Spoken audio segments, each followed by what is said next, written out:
जय बोलिए देवाधिदेव एक हजार श्री आदिनाथ भगवान की, देवाधिदेव एक हजार श्री चंद्रप्रभ भगवान की, वर्तमान शासन नायक वर्धमान महावीर स्वामी भगवान की, श्रवण कुल तिलक प्रातः स्मरणीय संत शिरोमणि आचार्य भगवान श्री विद्यासागर जी महाराज की, परम पूज्य परंपराचार्य श्री समय सागर जी महाराज की, परम पूज्य गुणायतन प्रणेता प्रखर वक्ता भावना योग प्रवर्तक शंका समाधान प्रवर्तक गुरुवर श्री प्रमाण सागर जी महाराज की, परम पूज्य मुनिवर श्री निर्वेक सागर जी संधान सागर जी महाराज की, समस्त मुनि संघ की।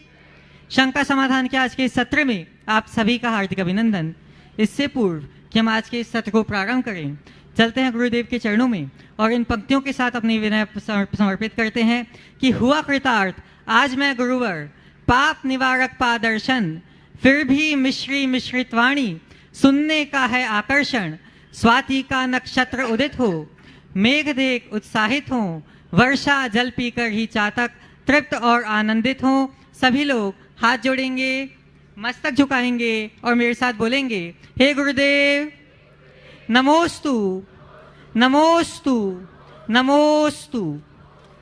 आज के इस सत्र को हम प्रारंभ करें उसके लिए हम सभी चलते हैं भागीरथ स्वरूप परम पूज्य मुनिवर श्री संधान सागर जी महाराज के चरणों में और निवेदन करते हैं कि हे महाराज श्री, आपके माध्यम से शंका समाधान की यह गंगा गुरु मुख से यहाँ प्रवाहित हो सके। नमोस्तु नमोस्तु नमोस्तु। आज मंगलवार की है पावन धरा और चलते हैं अपन गुरु चरणों में। आज के प्रथम प्रश्न के लिए पंचशील नगर से तन्वी जैन अपने पूरे परिवार के साथ में तैयार हैं और उसके बाद में सोशल ग्रुप पारसनाथ के सभी सदस्य मनोज जी जैन अध्यक्ष की अध्यक्षता में सोशल ग्रुप पारसनाथ। जय मुनिराज जी के चरणों में नमोस्तु, छुल्लक जी के चरणों में इच्छामी। महाराज जी, बड़ों का साया जब तक आपके सर पर होता है तब तक आपको उसका अंदाज़ा नहीं होता, लेकिन जब वो चला जाता है आपको लगता है कितनी हिम्मत देता था हमको। हम आज के युवा अपने जीवन में बड़ों का महत्व कैसे समझें और अपने दोस्तों या अपने परिवारजन को कैसे समझाएं? नमस्ते। इस महत्व को समझना है तो उनके जीवन को देखो जिनने बड़ों को खोया है और उनके अनुभवों को अपने सामने रखो, उनसे संपर्क साधो, तब पता लगेगा कि बड़ों का हमारे जीवन में क्या स्थान। यथार्थ बड़ों का स्थान बहुत बड़ा होता और हम वो तभी महसूस कर पाएंगे जब हम अपना भाव उनके प्रति समर्पित कर पाएंगे। पुराने ज़माने की एक बड़ी कहावत है, जो न माने सयानों की सीख, ले खपरिया मांगे भी। ये कहावतें निराधार नहीं हैं, इसलिए हमें ये चीज़ें समझना चाहिए। सब चीज़ें पढ़ कर के नहीं सीखी जाती, बहुत सारी चीज़ें हैं जो अनुभव से जानी जाती हैं और अनुभव समय साध्य होता है। इसलिए हमें बड़ों की हमेशा उनके अनुभवों का लाभ लेना चाहिए, बड़ों का सम्मान करना चाहिए, बड़ों के प्रति निष्ठा रखनी चाहिए। सोशल ग्रुप पारसनाथ के सभी सदस्य अध्यक्ष मनोज जी जैन के नेतृत्व में और उसके बाद में गुणायतन ट्रस्टी जो ब्यावर से हमारे बीच में है सुरेंद्र कुमार जी मंजू जी जैन। गुणायतन प्रणेता परम पूज्य गुरुवर के चरणों में बारंबार नमोस्तु के साथ, मुनि संघ के में को नमोस्तु के साथ और पूज्य छुल्लक जी के चरणों में इच्छा में। गुरुवर में सर्वप्रथम भावना योग के बारे में अपने अनुभव आपके साथ शेयर करना चाहता हूँ। मेरे परिवार में मेरे फादर की जब देह परिवर्तन हुआ उसके बाद बहुत ज़्यादा दुख का पहाड़ टूट पड़ा था और मम्मी की स्थिति बहुत ज़्यादा खराब हो गई थी। लेकिन मम्मी को जब बताया गया भावना योग के बारे में और भावना योग के लिए उनको प्रेरित किया तो उन्होंने 2 साल पूर्व ये भावना योग प्रारंभ किया और उनकी स्थिति में सुधार आता गया और आज भी वो भावना योग करके अपने आप को प्रसन्नचित और बहुत ही स्वस्थ महसूस करती हैं। तो मैं इसके लिए आपका बहुत बहुत आभारी हूँ। हमारा पूरा परिवार आपके लिए आभारी है, भावना योग के लिए आभारी है। और हमारा सोशल ग्रुप चूँकि पूरे देश में 351 इसकी शाखाएँ हैं और सभी दूर सेवा भाव से हम सभी गतिविधियां करते हैं। मैं चाहता हूं कि गुरुवर हम काफ़ी मनोरंजक सेवाओं के संबंधित गौशाला, कैंसर हॉस्पिटल में भोजन बहुत सारी सेवाओं के कार्य करते हैं। मैं आपसे ये जानना चाहता हूँ कि हम ऐसा क्या करें कि हमारी सेवाएं मानव धर्म के प्रति अमूल्य हो जाएं, हम एक मिसाल बन जाए। तो आप हमें इसका कुछ सुझाव दीजिए कि हम ये क्या कर सकते हैं कि हमारा सोशल ग्रुप, पूरा परिवार, पूरे देश में परिवार जो है उसमें अग्रणी रहे और एक उन्नत हो सके। बहुत अच्छी बात है, आप लोग सोशल ग्रुप के माध्यम से सेवा का काम कर रहे हैं। सेवा का भाव बड़ा दुर्लभ है, पर मैं ये कहूँगा कि सभी सेवा कार्य सेवा भाव से करें। मैं आप लोगों के लिए नहीं कहता, लेकिन आजकल की सेवा भावी संस्थाओं का ये हाल है कि 2 केला बांटते हैं और व्हाट्सएप में छापते हैं। तो ये जो चलन आजकल बढ़ चला है, ये चीज़ें सोचनी है। इस तरह की प्रवृत्तियों से सेवा की मूल भावनाएं खंडित होती। हमें इनसे बचना चाहिए। अच्छा कार्य करने का प्रचार करना चाहिए, वो बुरा नहीं है, उससे औरों को प्रेरणा मिलती है। लेकिन ऐसे ही कार्य का प्रचार करना चाहिए जो प्रचार करने योग्य हो। छोटे छोटी बातों को इस तरीके से प्रचारित करने से लोगों की सेवा भावी लोगों के प्रति उपेक्षा बुद्धि शुरू हो जाती, और उससे फिर सच्चे अर्थों में सेवा के लिए समर्पित होने वाले लोगों को भी हतोत्साहित होना पड़ता है। लोग करते भी हैं। तो इस पर अपना ध्यान देना चाहिए। श्रद्धा के साथ सेवा का कार्य हो, और जो भी सेवा का कार्य हम कर रहे हैं उसमें संवेदनाएं जुड़े। जब तक अंदर संवेदना ना हो तब तक सेवा महज औपचारिकता होगी। हमें लोगों के हृदय में सेवा भाव जगाने के लिए संवेदनशीलता जगानी चाहिए। हमारे यहाँ संवेदना कितनी है? जो लोग सेवा कर रहे हैं उनसे भी पूछो कि आप सेवा का काम तो कर रहे हैं, पर किस भाव से कर रहे हैं? सामने वाले की पीड़ा के निवारण के लिए या अपनी प्रतिष्ठा के विस्तार के लिए? अगर व्यक्ति संवेदना के साथ सेवा का कार्य करता है तो उसमें समर्पण झलकता है, और संवेदना से रहित होकर कोई सेवा का कार्य करता है तो उसमें केवल अहम पुष्टि की गंध आती है। और जहाँ अहम पुष्टि का भाव होगा वहाँ सारी अच्छाइयाँ विलुप्त हो जाएगी। इसलिए संवेदना जगाइए, और संवेदना जगाने के लिए हर व्यक्ति के हृदय में आत्म साम्य का भाव जगाए, सह-अस्तित्व की भावना जगाए। सह-अस्तित्व से संवेदनशीलता बढ़ती है, और संवेदनशीलता ही अहिंसा, दया, करुणा और परोपकार की भावना का मूल आधार है। हम किसी की सेवा इसलिए नहीं कर रहे कि जरूरतमंद है, हम किसी की सेवा इसलिए कर रहे हैं कि वो भी मेरे समान है, मुझे उसकी सेवा करनी चाहिए। जैसे मेरी पीड़ा मुझे सहनी, वैसे इसकी पीड़ा इसको भी सहनी। हमें वो काम करना चाहिए। तो यदि ये दृष्टि अंतर मन में घटित हो जाए तभी सेवा का मार्ग प्रशस्त होगा और हम उसे सार्थक कर पाएंगे। नमोस्तु महाराज, नमोस्तु महाराज। अपने बीच में गुणायतन की ट्रस्टी ब्यावर से सुरेंद्र कुमार जी, मंजू जी, विकास, दीपिका, हियांश जैन यहाँ पर उपस्थित हैं। वे एक प्रश्न अपना कर रहे हैं, और मैं चाहूँगा यहाँ की ट्रस्ट कमेटी के 2 सदस्य बाद में प्रश्न के उपरांत उनका वहाँ पर जाकर स्वागत अभिनंदन कर देंगे।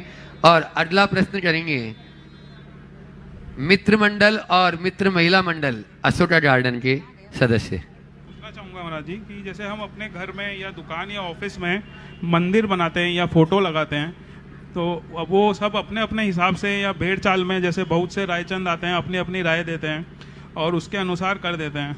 तो हम चाहते हैं कि आप उसके लिए सही विधि और सही तरीका हमें बताएं। देखिए, मंदिर तो मंदिर में होना चाहिए, हमारा देवस्थान देवस्थान में हो, जहाँ हम पूर्ण पवित्रता रख सके। मंदिर के योग्य स्थान वही होता है, समझिए। इसलिए कायदे से मंदिर मंदिर में होना चाहिए। लोग घरों में मंदिर बना लेते हैं पर उतनी पवित्रता रखते नहीं। जहाँ लोग मंदिर बना लिए वहीं चाय पी रहे हैं, वहीं बातें कर रहे हैं, तो मंदिर का मतलब क्या है? तो वो तो आपको आनंद नहीं देगा। तो मंदिर को मंदिर के स्थान पर ही रखना चाहिए, और वो ऐसा हम रखेंगे तो उसका परिणाम बहुत अच्छा होगा। अब अपने प्रतिष्ठान और घरों में रखें भी तो हम कोई प्रतीक रखें, मंगल कलश रख ले, वो मंगलिक प्रतीक हो, उसे मंदिर के जैसा, यानी पवित्रता का प्रतीक हो, ताकि सकारात्मकता का विकास हो। और उसके ईशान कोण में रखना चाहिए। एक आध कोई तस्वीर रख ले और उसकी सुरक्षा को पूरी तरह ध्यान में रखें, जिससे बेहतर बन सके। मैं देख रहा हूँ अपने बीच हमारे, उधर कर लो पहले, हमारे समाज की एक विशिष्ट विभूति जो पहले भोपाल से भी संबद्ध रहे हैं, VK जैन साहब, जो विजय कुमार जी जैन रहे हैं, आज वयोवृद्ध है और बहुत अच्छे विचारक, समाज को आगे बढ़ाने में जिनकी बड़ी प्रगाढ़ भावना है। एक मिनट, ऐसे VK जैन साहब जो गुणायतन के ट्रस्टी भी हैं और एक बहुत अच्छे थिंक टैंक है, जो हमेशा अपने परामर्शों और सुझावों के लिए विशेष रूप से पहचाने जाते हैं, आज भी हमारे बीच वो कुछ विशेष प्रयोजन से ही पधारे। आप देखिए 85 की उम्र पार करने के उपरांत भी आज भी इतने तरोताज हैं कि हम सबके लिए एक बहुत श्रेष्ठ उदाहरण है। चूँकि उनको जाना भी होगा, तो मैं चाहूँगा एक बार उनका सम्मान करें, और उनके सम्मान के लिए हमारे वरिष्ठ IAS राजेश जी, अनूप जी, अनुभव और रवि, नरेंद्र, आदित्य मनिया चले जाए, वहीं पर सम्मान कर दें। और VK जैन साहब अपना भाव, प्रश्न वहीं से निवेदन करें। आप लोग जोरदार ताली बजा दीजिए। वरिष्ठ वयोवृद्ध समाज सेवी और अच्छे विचारक, वरिष्ठ प्रशासनिक अधिकारी रहे हैं। हाँ। आप सब जानते हैं, PHE के चीफ इंजीनियर इन चीफ रहे, ट्रिब्यूनल में रहे, Madhya Pradesh pollution control board के चेयरमैन रहे। इन्होंने एक लंबी सामाजिक सेवा, ये प्रतिभा के धनी हैं, और हमें ऐसे व्यक्तित्व को देखकर जरूर गौरवान्वित होना चाहिए। VK जैन साहब अपनी बात कहें। तीनों गुरु के चरणों में भी नमस्तु। सभी चुल्लक महाराज जी जो के लिए इच्छामी, आप सबको जय जिनेन्द्र। आज आकर मुझे यहाँ बहुत अच्छा लगा। मैं महाराज श्री से आज यह निवेदन करने आया था कि महाराज श्री, आप भोपाल और इंदौर में आपने 6 महीने दिए हैं, जो धर्म में प्रभाव न हुई है वो अपने आप में अद्भुत हुई है। ऐसी स्थिति में यदि हम भोपाल में आचार्य श्री के नाम से एक यदि यूनिवर्सिटी प्रारंभ कर सकें तो वो सबसे अच्छा होगा, और एक बहुत बड़ी देन होगी। और यह यूनिवर्सिटी, इसको हम वर्ल्ड क्लास बनाना चाहते हैं, और आपके आशीर्वाद से यदि हम ये काम कर सके तो हम समाज को एक नई दिशा और एक नई गति दे सकेंगे। ऐसा मेरा निवेदन है। मेरा कोई प्रश्न तो नहीं था, केवल निवेदन यही है, और ये सार्वजनिक निवेदन है। बहुत सुंदर। भगवान की फोटो अपन लगा सकते हैं या गुरुओं की अपनी, हाँ लगा सकते। चलिए। और गुरुदेव मित्र, नमोस्तु।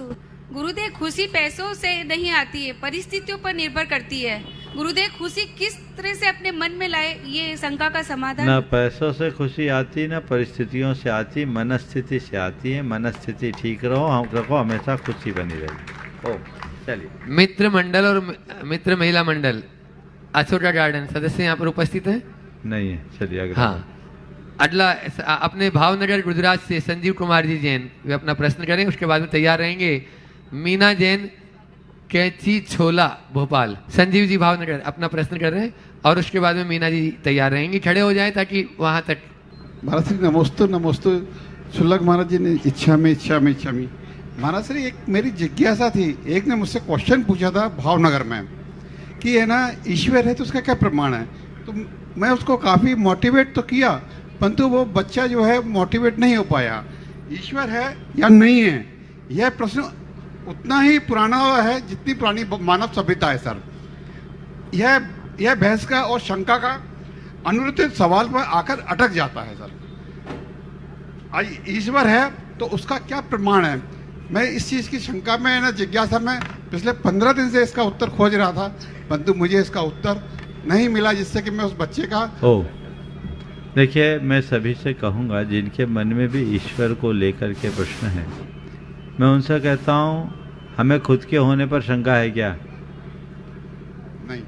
अगर हम खुद के होने पर निशंक हैं तो हमें ईश्वर के होने पर भी निशंक होना चाहिए, क्योंकि जैन धर्म कहता है मनुष्य ही, हर प्राणी ही खुद में परमेश्वर है, अप्पा सो परमप्पा। हमसे पृथक कोई ईश्वर नहीं, आत्मा ही परमात्मा है। आत्मा और परमात्मा में कोई मौलिक अंतर नहीं है। जो भी अंतर है वह केवल परिणतिगत है। जब तक हमारे अंदर विकार है हम आत्मा है, और जो विकार से निर्विकार हो जाता वही परमात्मा है। तो हम जब अपने विकार को समाप्त करेंगे परमात्मा हो जाएंगे। इसे दूसरे शब्दों में समझे तो दूध को देखिए, दूध में घी है कि नहीं? बोलो।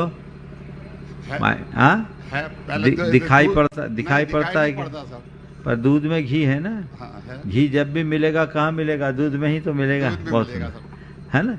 दूध जब भी मिलेगा, घी जब भी मिलेगा दूध में ही मिलेगा। तो दूध आत्मा है और घी परमात्मा है। दूध को प्रोसेस कर लो, घी बन जाएगा। अपनी चेतना को प्रोसेस कर लो, चेतना की विकृतियां नष्ट होगी, आत्मा परमात्मा हो जाएगा। तो आत्मा को परमात्मा बनाने के लिए कुछ अतिरिक्त उपक्रम करने की जरूरत नहीं है। परमात्मा है, बस उसके साथ जो अवांछित विकार है उसे दूर करने की जरूरत है। इसलिए हमें ईश्वर को लेकर किसी भी तरीके से परेशान होने की जरूरत नहीं। मीना जैन अपना प्रश्न कर रही हैं, और उसके बाद में अपने बीच में जयपुर से गुणायतन के प्रांतीय अध्यक्ष सी शांतिलाल जी अपनी धर्मपत्नी सुशीला जी जैन के साथ। हे गुरुवर, नमस्तु नमस्तु नमस्तु। एक व्यक्ति के लिए 16 का भोजन के साथ साथ 16 का जीवन कैसा होना चाहिए, ताकि वहाँ अतिथि के लिए बोझ न बनकर प्रेषक बने? 16 के भोजन के साथ 16 का जीवन कैसा होना चाहिए? मैं तो सभी से बोलता हूँ 16 का भोजन करो पर 16 मत बनो। 16 समझते हैं ना? हाँ, 16 का जीवन का मतलब जिसके आचार विचार व्यवहार सब में सात्विकता हो। मैं आपको एक उदाहरण देना चाहूँगा। एक बहन जी जिन्होंने अपने पति को बहुत अल्प उम्र में खोया, वो व्रती बन गई और व्रती बनकर बड़ी सात्विकता और क्षमता के साथ जीवन यापन करती। उनके 2 बच्चे, दोनों बच्चे बाहर पढ़े। एक ने IIT किया और एक ने अहमदाबाद से IIM के लिए MBA किया। ब्रिलियंट बच्चे। वो एक दिन बच्चों के लिए रात में खाना बना रही थी। एक व्रती महिला अपने बच्चों के लिए रात में खाना बना रही और बच्चे आलू प्याज भी खा रहे हैं, वो अपने हाथ से बना रही। इसी बीच उसकी सहेली आ गई। सहेली ने उसे देखा तो कहा, ये आप क्या कर रही हो? आप व्रती हो, रात में भोजन बना रही हो और आलू प्याज बना रही हो। उस बहन जी ने जो जवाब दिया वो आप सबको ध्यान देने योग्य है और उसका बच्चों पर भी बहुत सकारात्मक परिणाम निकला। बहन जी ने कहा कि बहन, मैं व्रती हूँ, मेरे बच्चे नहीं। मैं व्रती हूँ, मेरे बच्चे नहीं। मैं बच्चों के इस अर्थ में आभारी हूँ कि मेरे पति के जाने के बाद भी बच्चे मेरे व्रतों में बाधक नहीं हैं। तो मेरा धर्म बनता है कि मैं बच्चों के प्रति अपने कर्तव्य का पालन करूं। वो रात में खाते हैं, उनका काम ऐसा है, मैं क्या कर सकती हूँ? जब उनको समझ में आएगा तो वो खुद छोड़ देंगे, जबरदस्ती तो नहीं। जो उनको खाना उनकी चॉइस है और उनके जीवन को निभाना मेरी जिम्मेदारी है। मैं ये करती हूँ। अभी मैंने इसीलिए 2 प्रतिमा से ऊपर के व्रत नहीं लिए। आप इसका इतना, बच्चों ने जब ये सुना तो बच्चों पर इसका बड़ा सकारात्मक प्रभाव पड़ा और बच्चों के मन में बेहद आत्मग्लानि हुई कि मेरी माँ जो ममता की प्रतिमूर्ति है, समता की प्रतिरूप है, ये माँ को हम लोगों की वजह से ऐसा कृत्य करना पड़ता है। दोनों बच्चे रोते हुए माँ के चरणों में शीश झुकाए और माँ से कहा, माँ माफ़ करना कि हम लोगों के कारण तुम्हें ऐसा करना पड़ा। आज से हम लोग रात्रि भोजन का त्याग करते हैं, आलू प्याज का त्याग करते हैं और घर में हम वही खाएंगे जो तुम खाती हो। ये सोच, ये है सोले का जीवन। समझ गए? ज़्यादातर जो घर में सोला करते हैं, अरे तुम लोग तो अव्रती हो, तुम तो असंयमी हो, तुम तो गए बीते हो, ये छू छू बहुत चलता है। इसको थोड़ा कम करो, अपना संयम साधो, पर अव्रती को अपना ही अंग मानो। आप उसके लिए प्रेरणा बन सको कि वो आपको देखकर आपकी चर्या के अनुकूल जी सके। आप उन पर अपना व्रत मत थोपो और अपने अंदर व्रती होने की सुपीरियरिटी मत रखो। और अव्रतियों को चाहिए, दोनों तरफ की बात कर दूं, अव्रतियों को चाहिए कि जिनके घर में एक भी व्रती है इसे अपना सौभाग्य माने और मन में ये सोचे कि मेरे घर में एक ऐसा निमित्त है जिसके निमित्त से प्रतिदिन मुझे 700 पुण्य के बंध का निमित्त मिल रहा है। प्रतिदिन 700 पुण्य का बंध हो रहा है, ये निमित्त मेरे लिए मिल रहा है। क्योंकि शास्त्रों में लिखा है व्रतियों की सेवा से साता वेदनी का बंध होता है। उनका पुण्य आपका पुण्य बढ़ा रहा है। एक परिवार जिनके पिताजी व्रती थे, माँ नहीं थी, और प्रतिदिन नमोकार की 52 माला फेरते थे, उनका नियम था और कोई काम नहीं, बड़े सात्विक आदमी। उनके बच्चे वो इनकी ऐसी सेवा करे कि पूछो मत, पूरा परिवार उनको हाथ में लिए रहे।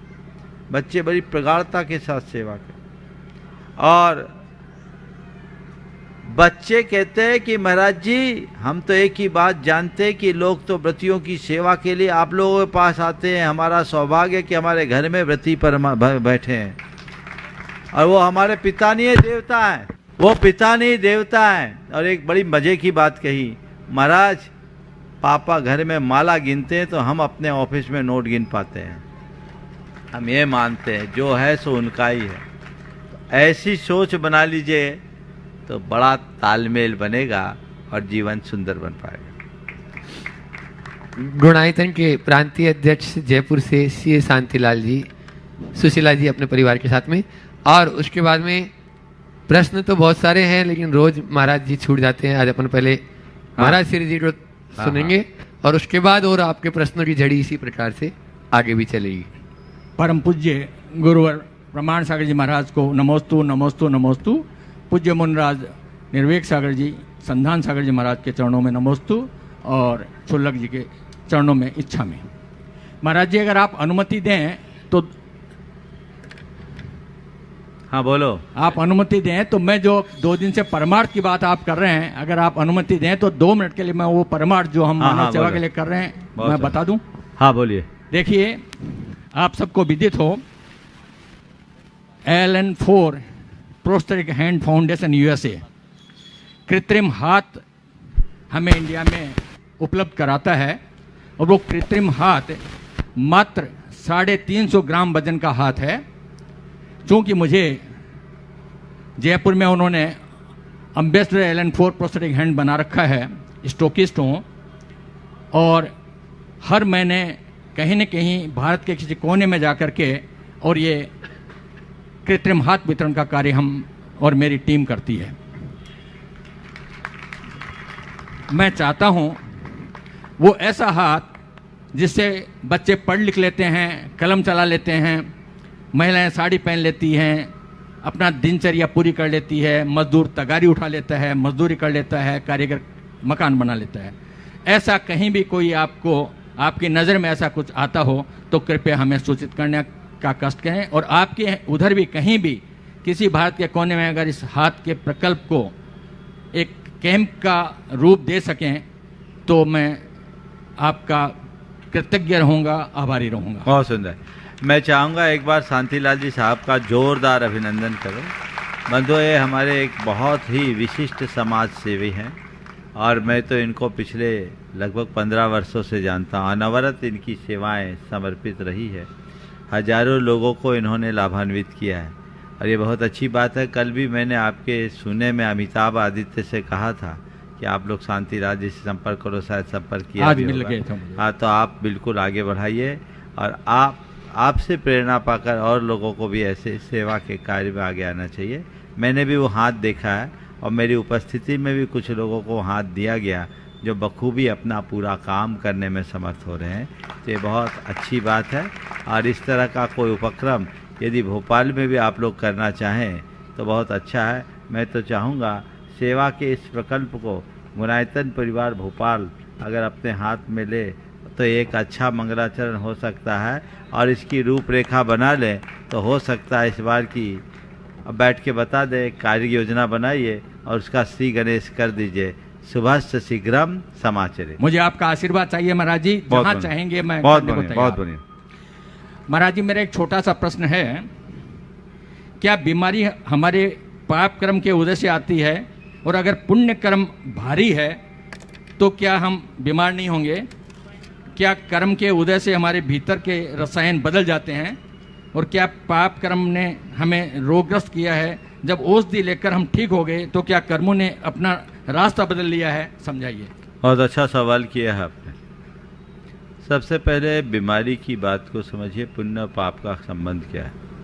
मेडिकल की भाषा में हम कहें तो हमारी इम्यूनिटी अच्छी रहने से हम स्वस्थ रहते हैं और इम्यूनिटी खराब होने से, इम्यूनिटी कमज़ोर होने से हमें बीमारियां ग्रसित करती है। ये सामान्य तौर पर कहा जाता है। क्यों डॉक्टर साहब? हम आपको बताएं कि पुण्य और पाप कर्मों में कुछ कर्म ऐसे हैं जो हमारी इम्यूनिटी को बढ़ाते हैं और कुछ कर्म हैं जो हमारी इम्यूनिटी को घटाते हैं। नाम कर्म की कुछ कर्म प्रकृतियाँ ऐसी है, उनकी हम लोगों ने केवल पारंपरिक व्याख्या की है।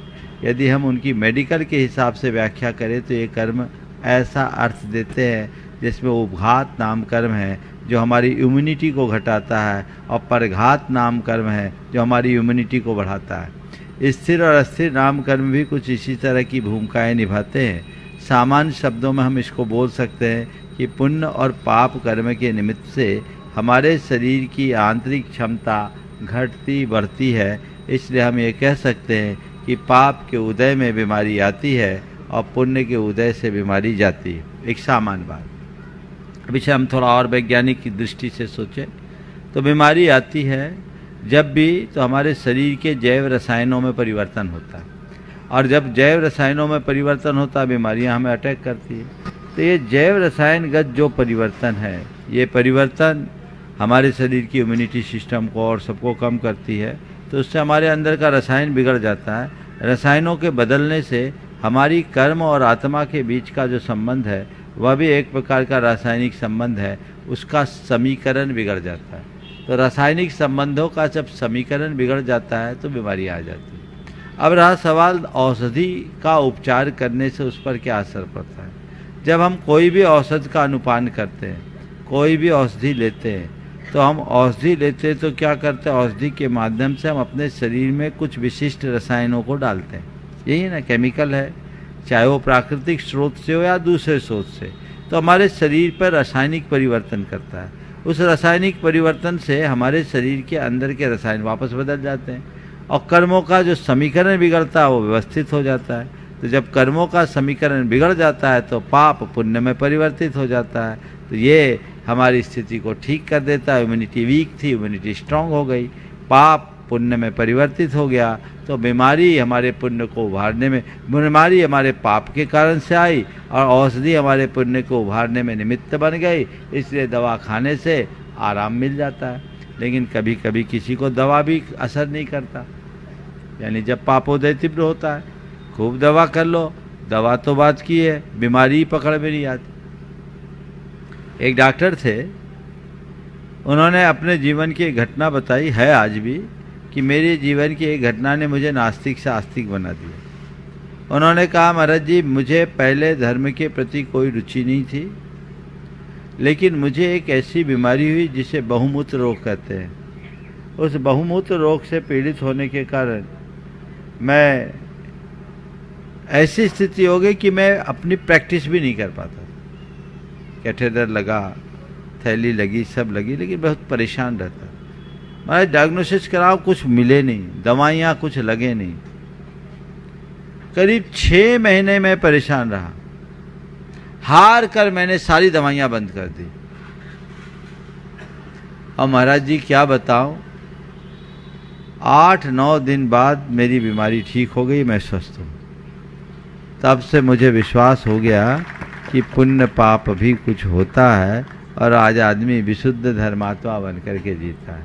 ये चीज़ें कईयों के साथ घट सकती है, इसलिए निमित्त नैमित्तिक संबंध को मान करके चलना चाहिए, उसी अनुरूप अपना संपूर्ण व्यवहार करना चाहिए।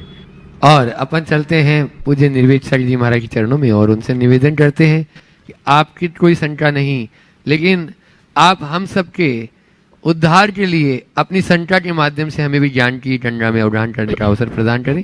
पूज्य श्री मुनि श्री को नमोस्तु करते हुए, ये निश्चित है शरीर को सुंदर और स्वस्थ बनाने के लिए संसारी प्राणी अनेक पुरुषार्थ करता है और भूमिका के अनुसार वो ठीक है, किंतु वर्तमान परिवेश में शरीर को सुंदर या स्वस्थ बॉडी अच्छी बनाने के उद्देश्य से जिम का प्रचलन चल पड़ा है और अच्छे अच्छे युवक युवतियां, यहाँ तक कि संभ्रांत परिवारों की जो बहू बेटियां हैं, वो भी इस जिम में जाकर के अपने स्वास्थ्य को या शरीर को अच्छा दिखाने का पुरुषार्थ कर रहे हैं। वास्तव में ये पुरुषार्थ आज हमारे लिए अनुकूल है या प्रतिकूल है, इसके साथ साथ क्या और कोई दूसरा भी उपाय जिसके द्वारा शरीर को स्वस्थ और सुंदर बनाया जा सके, क्योंकि इस संस्था के माध्यम से अनेक विकृतियां भी जो परिणामों में उत्पन्न हो रही हैं, परिस्थितियां उत्पन्न हो रही हैं, उससे सब बच सके और अपना जीवन सुंदर और स्वस्थ बना सकें, ऐसा उपाय बताने कृपा करें। नमोस्तु। महाराज श्री ने बहुत ही ज्वलंत मुद्दा उपस्थित किया है। स्वास्थ्य शरीर का और जीवन का एक महत्वपूर्ण अंग है और हमें अपने जीवन को स्वस्थ बनाए रखने का सतत प्रयास करना चाहिए, लेकिन स्वास्थ्य के लिए आलंबन भी स्वस्थ रखना चाहिए। अस्वस्थ आलंबन से हम स्वस्थ शरीर तो भले पाले, पर स्वस्थ जीवन और स्वस्थ मन नहीं पा पाएंगे। हम स्वस्थ मन और स्वस्थ जीवन पर भी ध्यान दें, ये प्रयास हमारा सतत होना चाहिए। आजकल जिस तरह के जिम की बात होने लगी है, इसमें अनेक विकृतियां हैं और इस पे बहुत सावधानी रखनी चाहिए। जिम की एक रिपोर्ट मेरे सामने आई कि जिम में जाने के बाद जो तरह तरह के प्रोटीन्स को सप्लीमेंट की तरह दिया जाने लगा है, ये हमारे लिए जीवन घातक है। इसका बड़ा दुष्प्रभाव पड़ रहा है। हार्ट अटैक की बीमारी इसके कारण आ रही है, सडन डेथ भी हो रही है और लोग बिल्कुल नहीं समझ रहे हैं। यहाँ जितने मेडिकल से जुड़े लोग हैं, चिकित्सक हैं, वे इस बात को जानते हैं। कई बार इस पर चर्चा भी हो चुकी, बहस का मुद्दा भी बना, लेकिन इसके बाद भी धड़ल्ले से ये काम चल रहा है। जिम के जो ट्रेनर है वो इस तरह की चीज़ें परोसते जा रहे हैं और ये मामला चलता जा रहा है, इस पर रोक लगनी चाहिए। दूसरी बात, स्त्री हो या पुरुष, ट्रेनर प्रायः मेल है। मुझे समझ में नहीं आता, जब कुछ राज्यों में ऐसी व्यवस्था हुई कि लेडीज बस की ड्राइवर भी लेडी हो, तो लेडी जिम अलग क्यों नहीं? ये प्रयास क्यों नहीं करना चाहिए? महिला थाना अलग से बना है, महिलाओं की गाड़ी अलग है, तो जिम कॉमन क्यों? ये मर्यादा होनी चाहिए और आप लोगों को सरकारों से मांग करनी चाहिए कि अगर जिम जाते ही हैं अत्याधुनिक साधनों के माध्यम से अपने शारीरिक स्वास्थ्य और सौष्ठव को मेंटेन करने के लिए लोग उसका आलम्बन ले भी, तो महिला और पुरुषों की अलग अलग व्यवस्था होनी चाहिए। और कदाचित एक ही जिम में भी हो तो उनका टाइम शेड्यूल अलग होना चाहिए, या अलग अलग डिपार्टमेंट होना चाहिए, और ट्रेनर भी अलग होना चाहिए। ये पहल आप लोग विभिन्न पोर्टल के माध्यम से करें, सोशल मीडिया के माध्यम से करें, ताकि हम अपने समाज और सामाजिक व्यवस्था को सुरक्षित कर सके। इस तरह की प्रवृत्तियों से लव जिहाद जैसी घटनाएं भी सामने आई, कई ऐसे प्रकरण आए। हाँ, वो बोल तो रहा हूँ, पूरा स्कैंडल है, उसके साथ बड़ा चक्कर है, कई घटनाएं प्रकाश में आई है, तो हमें इससे सीख लेनी चाहिए माता बहनों के लिए भी। फिर दूसरी बात मैं ये कहता हूँ, ये जिम के माध्यम से जो शारीरिक एक्सरसाइज है, फिजिकल एक्सरसाइज, वो हमारे शरीर के अनुकूल नहीं है। ये आपके मसल्स को तो मजबूत बना देंगे, लेकिन आपके जीवन को कमज़ोर कर देंगे। हमें चाहिए कि इसकी जगह योगासन का प्रयोग करें, योगाभ्यास करें, तो आप भले मांसल नहीं दिखें, लेकिन स्वस्थ जरूर रहेंगे। स्वस्थ तन, स्वस्थ मन और स्वस्थ जीवन का आधार योग है। योग करना शुरू कीजिए, प्रातः भ्रमण कीजिए। क्या ज़रूरत है जिम में जाने की? योग तो आप एक बार ट्रेनिंग ले लीजिए, घर में भी कर सकते हैं। ये जाकर के उठा पटक करने का नाम ही ठीक नहीं है, और उससे कई बार तो लोगों के साथ दूसरी स्थितियां भी बन जाती है। जिम में थोड़ा सा भी नियंत्रण खो गया तो कईयों की स्लिप डिस्क की प्रॉब्लम आई है, और कईयों को तो और भी दूसरे तरीके की प्रॉब्लम्स आए हैं। हमें स्वस्थ रहना चाहिए। आज भी जो नियमित योग करते हैं, लंबी आयु पाने के बाद भी वो स्वस्थ रहते हैं। हमारे यहाँ पहलवानी की तुलना में योग को महत्व दिया गया। प्रायः पहलवानों को बुढ़ापे में बहुत कष्ट हुआ जब वो करने में सक्षम नहीं रहे। उसमें हार्ट अटैक तो जिम में बहुत हुआ, अभी कोविड के बाद तो बहुत हुआ है, और एकदम कोलैप्स ही हुए लोग, सडन डेथ हुई है। मैं दूसरी बात कह रहा हूँ, जिम की बात जाने दीजिए, पहलवानों में भी पहलवानी करने वाले लोगों के जीवन का अंत बड़ा बुरा रहा। अब गामा पहलवान का दुर्दांत अंत आप सब उससे वाकिफ है। लेकिन योग करने वाला योगी अंतिम क्षण तक परमात्मा के ध्यान के साथ मरा है, इसलिए योग को प्रमुखता दें। हमारे यहाँ पहलवानी को भी जब गौन किया गया तो योग की बात क्या है, जिम की बात क्या है? जिम करें, मैं निषेध नहीं करता। आज के हिसाब से अगर आज की नई पीढ़ी करना चाहती है तो कम से कम ये दो बातों पर गंभीरता से विचार होना ही चाहिए।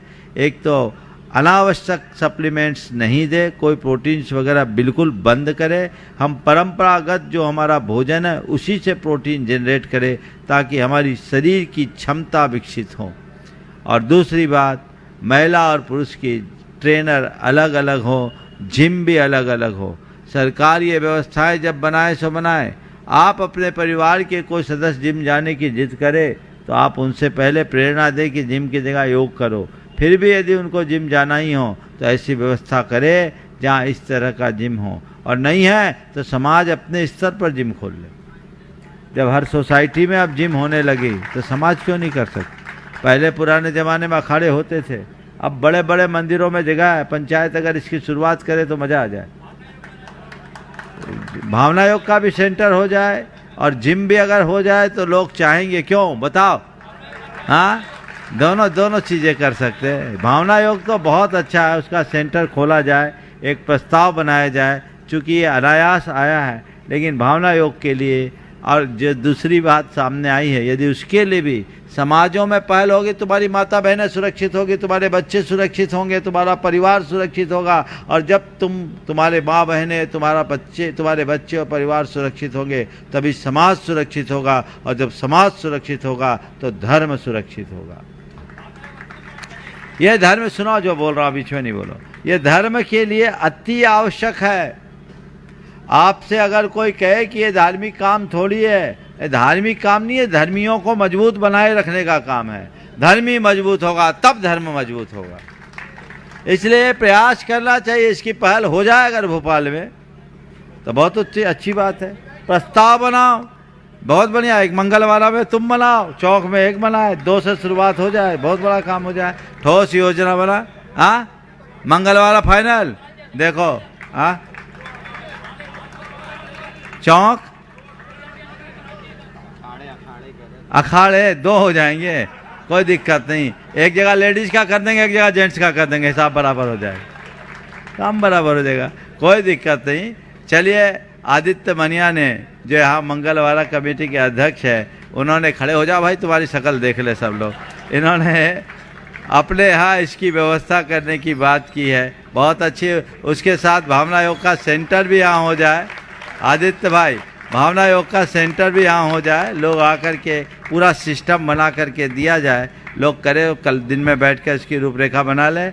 और चौक के लिए भी, चौक ट्रस्ट के हाथ बहुत लंबे हैं, चौक झिरनों कहीं भी हम जब, अच्छा वो बोल रहे आप चौक तो पहुँचो महाराज जी। अब क्या बताएं, मंगलवार वालों ने अपना चौक इतना बड़ा पूर लिया कि चौक का पता ही नहीं है। जी महाराज। और सुनो, अब हमसे आज ये लोग आके कह रहे थे महाराज अब आप यहाँ बैठ गए, सब हमारे बाल नोचते हैं। महाराज हम क्या करें, हालांकि मैं देख रहा मनोज के बाल मजबूत हैं, घबराए नहीं है, कोई नोच नहीं। लेकिन मुझसे कह रहे थे महाराज, सब लोग कहते कि आप महाराज को ला नहीं रहे। हम क्या करें, पूरे संघ का मन यहाँ रख गया। जी महाराज। अब महिलाएं कह रही है महाराजों से, आज हमने बोला क्यों भैया चौक वाले लगे, बोले महाराज यही तो चौक है यहाँ सबसे अच्छा। तो अब मैं थोड़ा चौक वालों को भी कहूँगा, दिल बड़ा कर लो, जी, इसको भी अपना चौक मानो। जी। जब चौक से यहाँ वाले चौक आते थे तो कुछ दिन चौक वाले यहाँ आ जाओ, जी महाराज। क्या फर्क पड़ता है।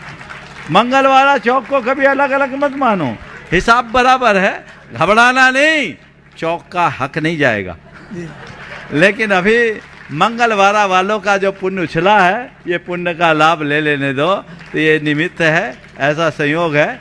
चौक और मंगलवारा में हमारी नज़र में कभी भेद नहीं रहा है, और आप लोगों की नज़र में भी नहीं रहा। बस थोड़ा है कि चौक के लिए सबके पैर पड़े हुए थे, मंगलवारा के लिए अभी थोड़ा अभ्यास की ज़रूरत है। तो मैं भी सोचता हूँ थोड़ा लंबा अभ्यास हो जाए तो अच्छा है ना।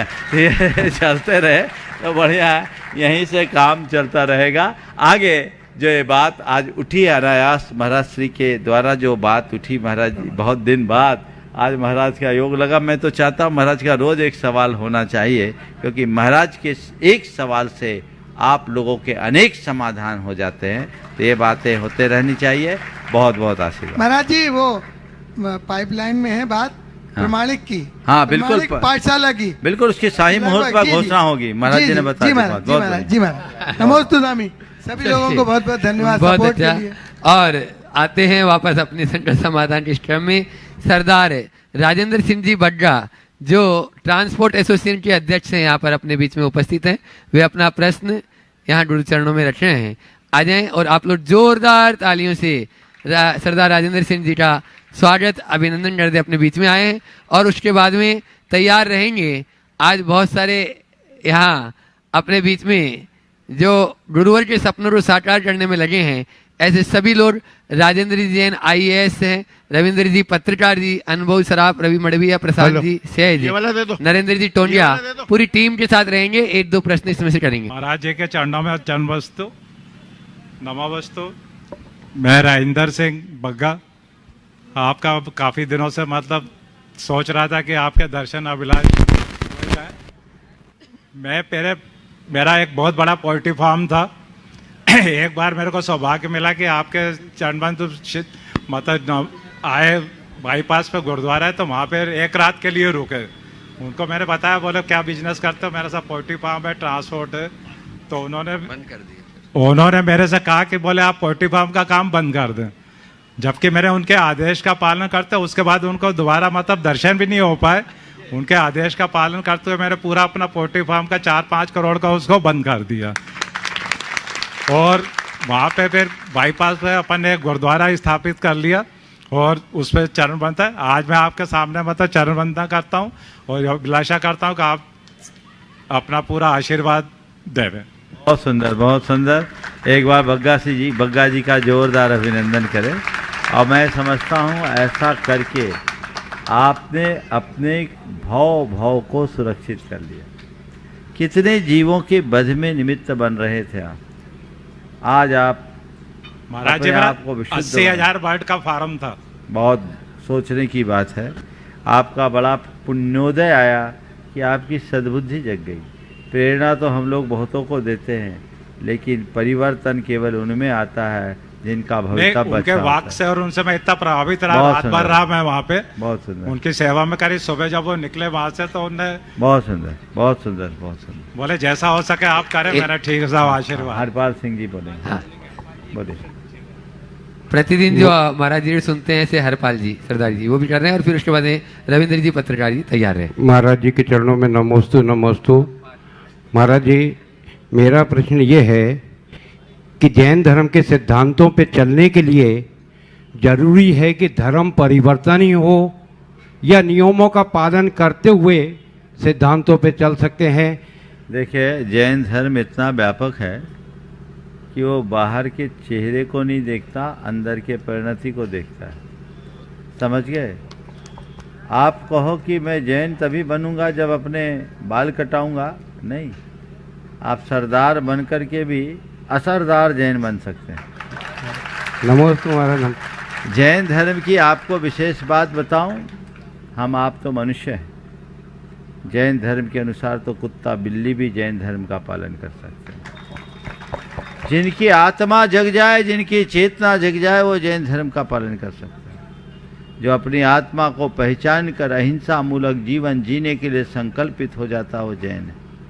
हर कोई जैन बन सकता है। जो अहिंसा से, आत्मज्ञान के साथ अहिंसा से जुड़ जाए वो सब जैन है। अहिंसा मूलक आचरण कीजिए, जानिए, पहचानिए। आपके नाम के साथ जैन लिखने पर ही जैन बनेंगे ऐसा जरूरी नहीं है। जो अपने आप को जीतने का मार्ग अपना लिया, जन्म से चाहे वो जो कुछ हो, कर्म से जैन माना जाएगा। और जैन धर्म का यह स्पष्ट उद्घोष है, मनुष्य जन्म से नहीं कर्म से महान बनता है।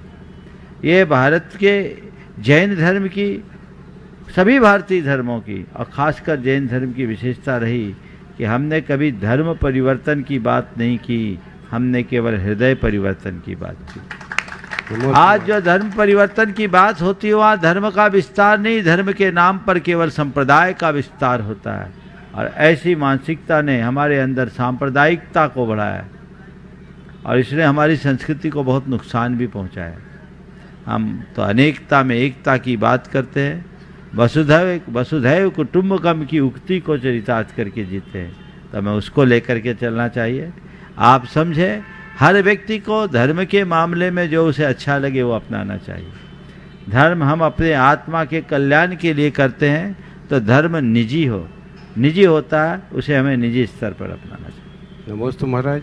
रविंद्र जी पत्रकार अपने बीच में यहाँ पर उपस्थित मेरा राजेंद्र जी से निवेदन है कि ये भी अति शीघ्र मैं इनको मिलके गुणायतन से जोड़ने का इनसे निवेदन करूंगा। बहुत रविंद्र जी पत्रकार, और उसके बाद में राजेश जी IAS तैयार है। महाराज जी, मेरा एक छोटा सा चरणबंधों में निवेदन करूंगा कि कभी भी आप इंदौर से या उस तरफ से आए तो हमारे बाईपास पे एक बार जरूर। आप तो ये भाव रखिए कि कोई भी जैन साधु निकले तो उनकी सेवा का लाभ लो। बहुत महाराज जी, एक छोटा सा प्रश्न है। समाज में हम जैसे कई कार्यकर्ताओं को संस्थाओं के संचालन का जिम्मा सौंपा है। मैं भी एक मंदिर में अध्यक्ष हूँ, हमारे मनोज भाई, तमाम यहाँ आदित्य मनिया जी भी बैठे हैं। तो समय समय पर हमें अपने संतों से, महाराजों से निर्देश मिलता है कि हमें इस तरह से मंदिर का संचालन करना चाहिए। अभी एक नया निर्देश मिला है महाराज जी कि जो मंदिर में गुल्लक रखी जाती है, उस गुल्लक में एक और गुल्लक रखी जाए साधर्मी वात्सल्य गुल्लक के नाम से। तो इस संबंध में मैं चाहता हूं कि महाराज जी मार्गदर्शन दें। क्या मंदिर में हमें इस तरह की गुल्लक रखना चाहिए? क्या मंदिर में वो यदि पैसे डालते हैं और हम उससे साधर्मी बंधु की कोई मदद करते हैं तो उससे कोई दोष तो नहीं लगेगा उसको? ये समाधान चाहता हूँ। ये तो मैंने ही इस मंच से अनेक बार बोला है जी महाराज जी। हो सकता है कहीं और से आपके पास ये संदेश आए तो बहुत अच्छी बात जी महाराज। इसके पीछे की वजह देखिए, हमारे समाज में बहुत सारे लोग ज़रूरतमंद हैं। हमें ज़रूरतमंद के सहयोग के लिए आगे आना चाहिए। जैन धर्म में एक कंसेप्ट है देव द्रव्य और निर्माल्य का। मंदिर की गुल्लक में जो भी हम राशि रखते हैं वो भगवान के लिए समर्पित, देवगुरु धर्म के लिए समर्पित होता है, तो निर्माल या देव द्रव्य की श्रेणी में आता है। और देव द्रव्य के उपभोग को महापाप का कारण कहा है। तो यदि हम देव द्रव्य का उपभोग करेंगे तो पाप के भागी बनेंगे। हमारे यहाँ तो कहा 7 जन्म भिखारी होगा, तो हम किसी को भिखारी क्यों बनाएं। अब रहा सवाल कि फिर हमारे पास व्यवस्था कहाँ है, तो मैंने ही कहा कि एक इसका बहुत अच्छा विकल्प है। मंदिर में प्रबंध के लिए ज़्यादा रुपयों की ज़रूरत नहीं पड़ती।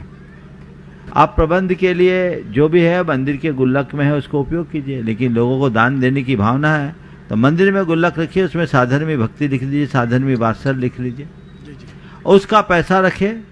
उस पैसे से आप साधर्मियों के कल्याण के लिए उपयोग कीजिए, बच जाए उसको मंदिर में लगा दीजिए। बहुत अच्छा। 2 नहीं है, एक ही है, व्यवस्था एक ही है। आपने अपने अलग अलग 2 जेब बना ली, इस जेब का पैसा मंदिर में जाएगा, इस जेब का पैसा समाज में जाएगा, बच जाएगा सो शामिल हो जाएगा। आप लोग कई पाप से बच जाएंगे। जैसे कई साधु संतों के निवेदनार्थ आपको जाना, आपने बस लगा दी, आपने उनके भोजन की व्यवस्था कर दी, कहाँ से पैसा है? मंदिर का दे दिया आपने। बहुत कम पदाधिकारी हो जो अपने जेब से देते हैं, और 1 बार 2 बार दे देंगे, बाद में फिर इधर उधर होंगे। तो आपने निर्माल्य के पैसे का भोग कर लिया, पाप कर लिया। अगर आपने अल्टरनेट व्यवस्था कर ली तो आप उस पाप से भी वंचित हो गए, काम भी कर लिया। जरूरत भी है समाज की, तो अपनी जरूरतों की चीज़ों की पूर्ति आप अपने स्तर से करें। गुरुदेव तो कहते हैं कि मंदिर के पंचकलालक आदि विधान आदि के रुपयों से धर्मशाला बनाना भी पाप है, क्योंकि तुम्हारे व्यक्तिगत निमित्त हैं। उस पैसे से धर्मशाला नहीं बनाना चाहिए। धर्मशाला में कौन रह रहा है? धर्मशाला का मद अलग होना चाहिए। तो फिर महाराज क्या करे, तो व्यवस्था अलग कर लो, धर्म प्रभावना लिख दो, सब में चला जाएगा। नमोस्तु महाराज जी, नमोस्तु। बहुत व्यापक है, ये सभी मंदिरों में करना चाहिए। मैंने अनेक बार बोला है। हमारे अध्यक्ष आज आप प्रस्ताव ले आओ। अब पंचायत के साथ तो बहुत सारी पंचायतें जुड़ जाती है, लेकिन इस चीज के लिए निर्णय ले। छोटी संस्थाएं बहुत जल्दी निर्णय ले सकती है, 28 के मालिक है, इनको थोड़ी कठिनाई होगी, लेकिन आपस में बैठ करके बात करो और ये निर्णय लो तो बहुत अच्छा। मनिया जी मंगलवार शुरू कर दो, कर दिया, बहुत बढ़िया, सुबह लिखा मिल जाएगा। ये पहल सब जगह। साकेत से तुम कर दो भाई, आ जाओ नरेंद्र, हाँ इनको तो कोई दिक्कत नहीं होगी। और मुझे उम्मीद है इस मंच से बात उठी है तो पंचायत भी इस पर विचार करेगी, काम हो जाए। हाँ, धर्म प्रभावना लिख दीजिए या साधर्मी वात्सल्य। धर्म प्रभावना ज्यादा व्यापक है, धर्म प्रभावना का आप सब कार्य में उपयोग कर सकते हैं। बहुत सुंदर, बहुत सुंदर। और एक सलाह और, मंदिर में कम डालना, उसमें ज्यादा डालना, क्योंकि जरूरत वहां ज्यादा है। मंदिर में कभी कमी नहीं पड़ती, बल्कि ज्यादा आ जाता है तो कमेटियों में झगड़ा और होता है। ये सारी धर्म प्रभावना में कोई भी मद में आप कर सकते हैं, बल्कि आप मंदिरों के बजट में भी ये बात जोड़ सकते हैं जिससे धन प्रभावना का कार्य किया जा सके। महाराज श्री आप भी विराजमान हैं, तो ऐसा अभी मैंने बात करी है कि पूरे भोपाल के अध्यक्षों की मीटिंग आपके कर लीजिए, बुला करके एक सामाजिक ऐसा कर लो। अब तो होली आ ही रही है।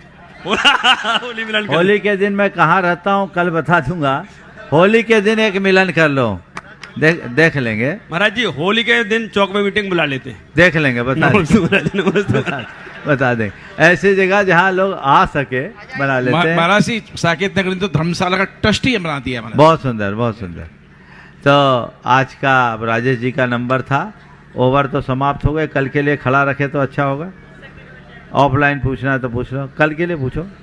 चलिए, बहुत आज के सत्र को यहीं पर विराम। एक पर्ची आ रही है कि शांतिलाल जी, सीए शांतिलाल जी का नंबर मिल जाए तो कल आपको चैनल पर इसी पट्टी पे मिल जाएगा।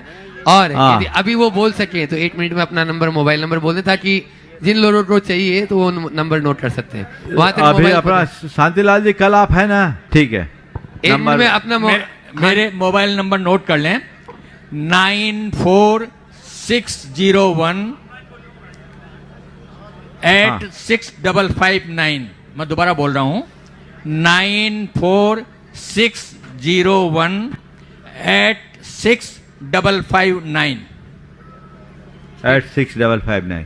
चलिए ये पट्टी पर कल चलवा दो चैनल पे विजय, ताकि कृत्रिम हाथ के लिए संपर्क। मैं विजय जी से अभी और संपर्क कर लूंगा, इनको पूरी बात चलिए, और कोई किसी को और कुछ नमस्ते बोलना? महाराज जी, नमस्ते महाराज, चौक नमस्ते वाले महाराज। बोल रहे हैं, को फिजा वाले बोल रहे हैं, सब बोल रहे हैं, और जिसको जिसको बोलना हम सबका सुन लिए। एक बहन ने बहुत अच्छी पेंटिंग्स बनाई है, क्या नाम है? अपने यहाँ के- मनीषा जी गोयल यहाँ है पर क्या? उपस्थित हैं। मनीषा जी गोयल, हाँ, गुरुवर के पास है, उन्होंने यह पेंटिंग भेजी है। एक बार जोरदार ताली बजा दी। आपके समाज की विभूति हैं और ऐसा कई करो, अवार्ड इन्होंने जीते हैं। कल के सत्र में आएगा, अभी तो समय पूरा हो गया।